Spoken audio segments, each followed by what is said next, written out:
instruction.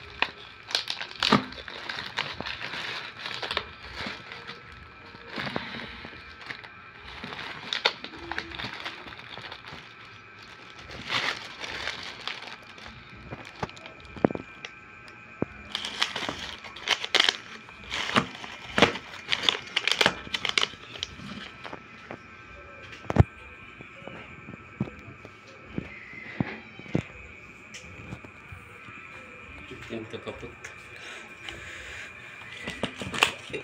Guys, mali. Ito yung madalas kong gamitin na ngayon na timer. Wala siyang built-in na battery para walang masisira na battery. Ayan. Ito ang PLC delay timer. Ayan.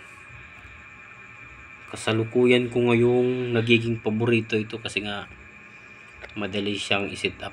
Mas madali siyang i-set up. Pwede kayong maglagay nito ng relay. Gusto nyong gawan ng setup na gumagamit ng toggle switch. Pwede din. Pwede rin naman diretso. Diretso, wala nang toggle switch, minus gastos, walang relay. Wala din relay, pwede. Kaya ito na ang bagong paborito ko ngayon. Ano siya? Abot kaya mga idol. Bali, bumili ako nito, dalawa. Ayan. Dalawa.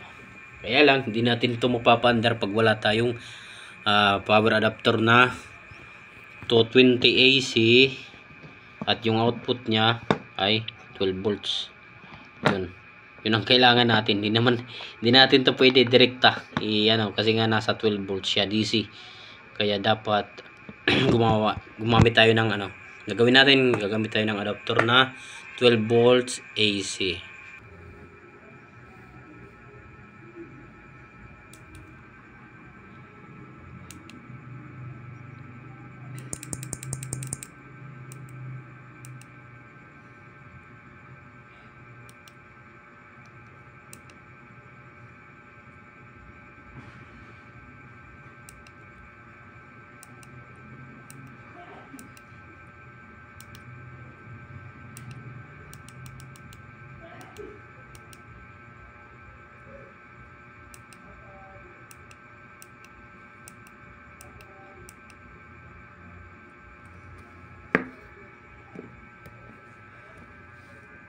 So ayan mga idol, sinet up ko muna ng ilang segundo lang naman para matest ko kung magana yung niya, relay.